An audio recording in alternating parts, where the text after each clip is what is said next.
PR Connections Radio presents. Welcome to Vegas Hockey Hub here on PRConnectionsRadio.com, the voice of new media. I'm your host, Ian Rachiele. And on this edition of Vegas Hockey Hub Recap, where we break down every single game of the 2024-2025 season, we are going to be breaking down the most recent matchup involving your Vegas Golden Knights. And this is going to be another road matchup. And considering what we've seen in the 3 road games previously, there is going to be a lot to go over and discuss. There is a few positives, but my, oh my, there are some negatives we do have to go over on this episode of Vegas Hockey Hub Recap. Now, if you have a second, go to www.prconnectionsradio.com. Check out over a dozen shows we have on the platform. Go to our social media pages at Vegas Hockey Hub or follow your host down below at Ian J. Rachiele. So, before we break down what this game was, all right, how we got to this point in time, what we're going to get into with the starting lineup, when we're going to focus on a very important aspect because this was brought up on the telecast multiple times. So let's just talk about it now where, yes, Brendan Brisson, hometown game, the Los Angeles, California native, he played against the LA Kings out there at the Staples Center. And kind of interesting to have Brendan Brisson in the starting lineup for the Vegas Golden Knights back there on the fourth line. Now, we'll go over the roster moves in just a split second, but who it's interesting to your host, Ian Rachiele, is how Brendan Brisson playing at home. They showed pictures of him, being at the Stanley Cup parade with Anze Kopitar when the Kings won back in 2012. Some people do know about the connection that he has to the NHL, why his dad, Pat Brisson, he is a very well-acclaimed NHL agent. So for Brendan Brisson, hometown game against the LA Kings, good for him. And it was pretty solid that he was in the lineup because how it was done, Nicholas Hague is still out for your Vegas Golden Knights. After suffering that injury 2 games ago, Nicholas Hague is still out for your Vegas Golden Knights. He is not in the lineup. He is not going to be with the Golden Knights. Now, he is still listed as day-to-day, so we'll have to wait and see if he plays in the next game or the game after. But for Nicholas Hague, he is still out. And then the swap of Brendan Brisson and Cole Schwindt on the fourth line. What this could have been is that Cole Schwindt took a hit up high from Kevin Ball against the game against Calgary. Could be the reason why he's not in the lineup, or it simply could be the hometown feel. Cole Schwindt played against his former team in Calgary. Brendan Brisson, now he's playing against his hometown team in the LA Kings. The starting lineup for your Vegas Golden Knights, Ivan Barbashev, Jack Eichel, and Mark Stone on line 1. The most productive first line in all of hockey. I mean, if you want to make an argument for Colorado's first line, when I will try to have you make that argument, but where we stand here on Vegas Hockey Hub is Ivan Barbashev, Jack Eichel, and Mark Stone. Who we have on line 2, Brett Howden, Pavel Dorofeyev, and Tomas Hertl down the middle. And this second line, why? It's been so fascinating. The first couple of games, it looked like they were kind of like in a rough patch when it was Dorofeyev, Hertl, and Holtz. And because they have switched some stuff around, Brett Howden being on the second line, that second line has now become a beneficial part. Brett Howden, multiple goals on the year. Tomas Hertl, multiple goals on the year. Pavel Dorofeyev, who, by the way, has been performing and progressing at a solid level. On line 3, ever since he came back, they have kept this line the same. William Karlsson, Tanner Pearson, and Alexander Holtz. And line 4, Keegan Kolesar, Nicholas Waugh, and the hometown boy, Brendan Brisson. Now, defensive pairings, these are the same from the previous game against Calgary as Noah Hannafin and Alex Pietrangelo on pairing 1. Nicholas Hague is not in the lineup, so Caden Korzak and Braden McNabb. And then you have Shea Theodore and Zach Whitecloud for your Vegas Golden Knights. And then in net is Ilya Samsonov, and we're going to talk about the game he had in this matchup really soon. But why Ilya Samsonov back in net after Aiden Hill's shutout against Calgary a few days ago. So kicking off this game against the LA Kings, and this matchup right here, right now, it started out with a bang. And for the first time this season for your Vegas Golden Knights, let's get ready to rumble, as Keegan Kolesar would have the first fight on the season for the Vegas Golden Knights. He would drop the gloves with Andreas England. And for Kolesar, first fight of the year, will not be the last fight of the year. I will not be shocked if Kolesar gets more fights throughout the year. But yeah, it took 11 games for the Vegas Golden Knights to register fight number 1 on the year. So for Kolesar, doing what he did, starting out the game, putting it on a high note, trying to build some momentum for the Golden Knights 5 minutes into the game. But Keegan Kolesar, first fight of the game. And then, after that fight, the momentum that could have been up here for the Golden Knights cratered immediately after. Because immediately after this, the Vegas Golden Knights didn't just let up 1 goal, didn't just let up 2 goals, didn't just let up 3 goals, but they let up 4 goals in a span of about 15 minutes. Warren Foegele, with his 4th goal of the season, put the LA Kings up by 1. Adrian Kemp put up his 4th goal of the season to put them up by 2 with an assist from Anze Kopitar. And then a little bit later, Alex Laferriere with his 6th goal of the season for the LA Kings, assisted by Quentin Byfield, put them up at a 3-0 advantage. And then about 45 seconds after Laferriere goal, Anze Kopitar with his 4th goal of the season, assisted by Brandt Clark, and that would make it a 4-0 game. So in the span of 15 minutes, your Vegas Golden Knights went from being 0-0 to being 4-0. I could sit here and blame the defense. I mean, especially that 1 goal where Adrian Kemp was literally just standing there. The puck went off of Kopitar, passed it over, and Kemp was just sitting there just like, oh, thank you. Like, it was a very easy goal by him. You could talk about the Warren Foegele goal, where the goal went literally went off of Samsonov's stick. Foegele shot it in between Samsonov's skates and went in for the net. That goal was absolutely on Samsonov. Samsonov did not have to do the play that he did. He left himself exposed, and Warren Foegele just shot it right past him and scored the first goal of the game.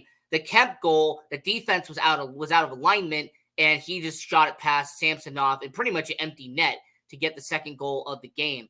Laferriere, I mean, that was essentially a tic-tac-toe play. Anderson, Byfield, Laferriere.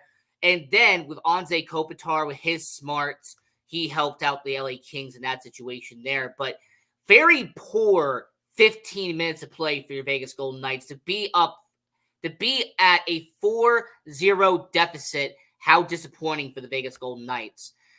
Now, a former LA King would get the Golden Knights on the board for the first time in this game, as you would have Tanner Pearson get his 3rd goal of the season. The third line would contribute. You had Alexander Holtz and William Karlsson with the assist, but Tanner Pearson getting a goal against the team that drafted him in the first round all those years ago. And then at the end of the second period, you would have a second altercation.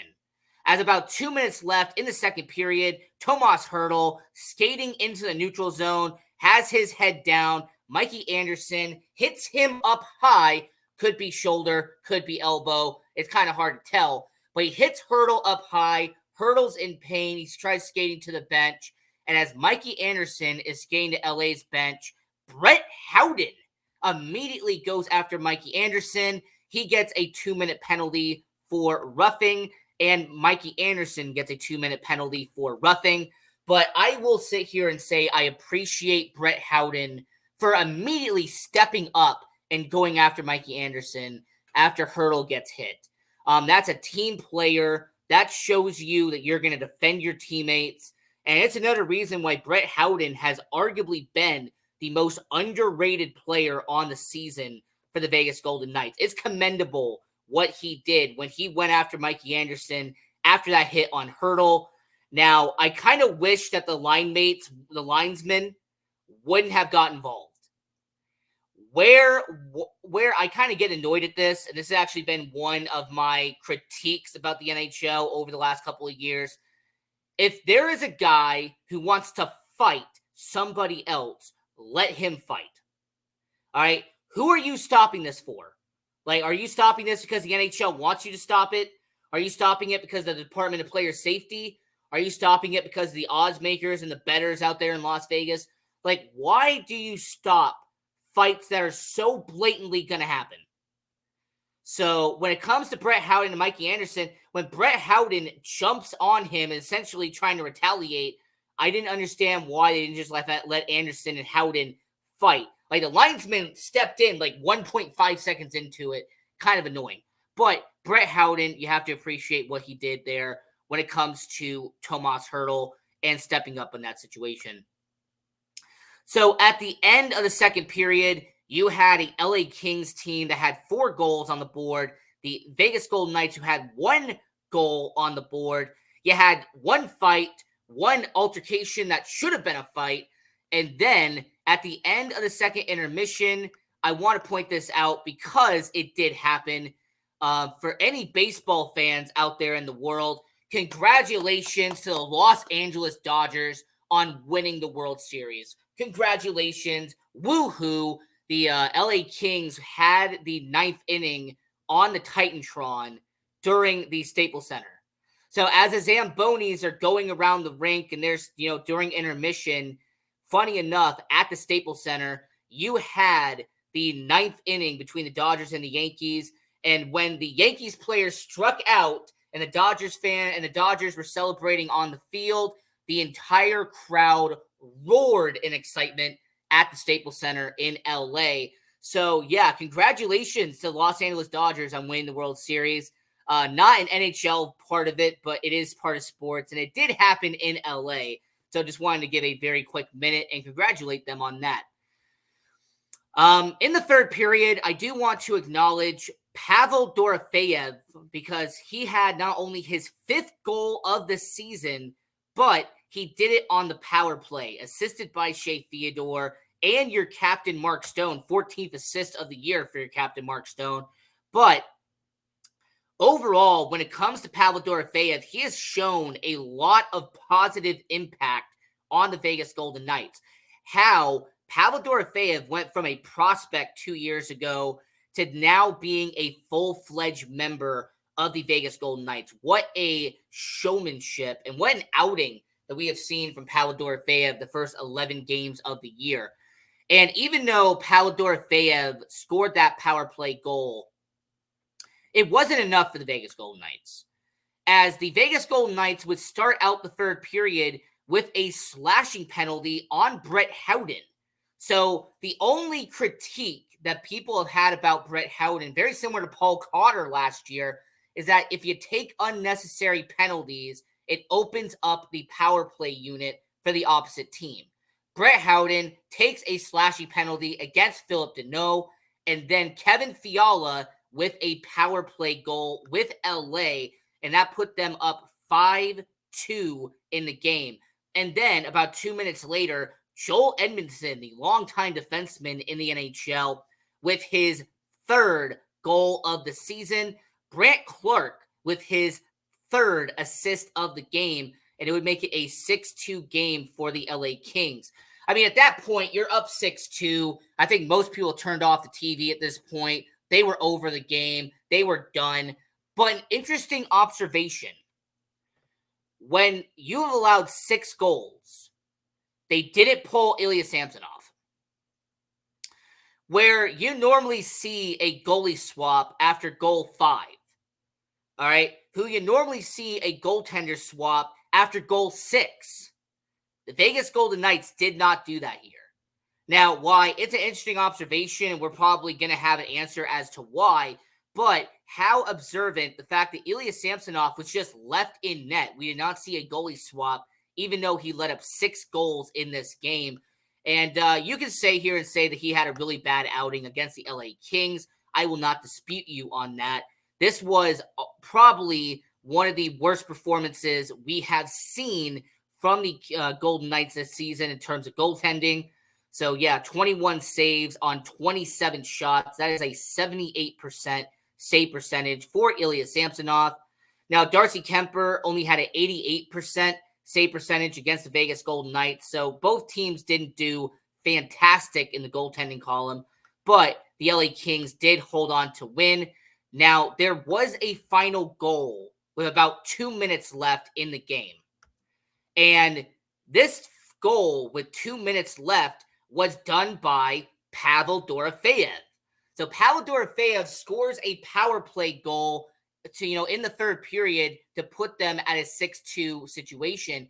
And then you have another goal from Pavel Dorofeyev, a 2-goal night for Pavel Dorofeyev, and that makes it a two-goal night for Pavel Dorofeyev. So even though the Vegas Golden Knights did not win in this situation, their current win-loss record is 7-3-1. The second line was a positive in this game. Not only for Brett Howden defending Tomas Hertl, not only did Pavel Dorofeyev have a 2-goal night for the Vegas Golden Knights, but more importantly, you had this line that was consistently putting the puck in play. You saw that Dorofeyev had 2 goals, but Tomas Hertl had an assist. You also had Caden Korzak and Braden McNabb. They had a well night on the defensive column.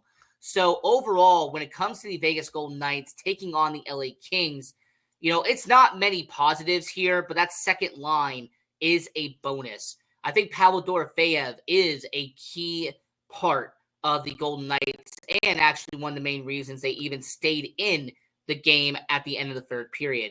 So overall, when it comes to the Vegas Golden Knights, player of the game, I'm going to be giving it to Alexander Holtz. Alexander Holtz in this game did impress me with his amount of shifts. In just 12 minutes of ice time, this is a guy who not only had an assist in this game, he had 2 well-respected shots that just did not go in, and he also had some hits in the game, and he only had about 16 shifts to make all of this happen. So overall, Alexander Holtz would be player of the game against the LA Kings. He did a really impressive job. One of the notable players I would mention for this game against LA. And since we have about 2 minutes left here, when it comes to your Vegas Golden Knights, what's next for Vegas?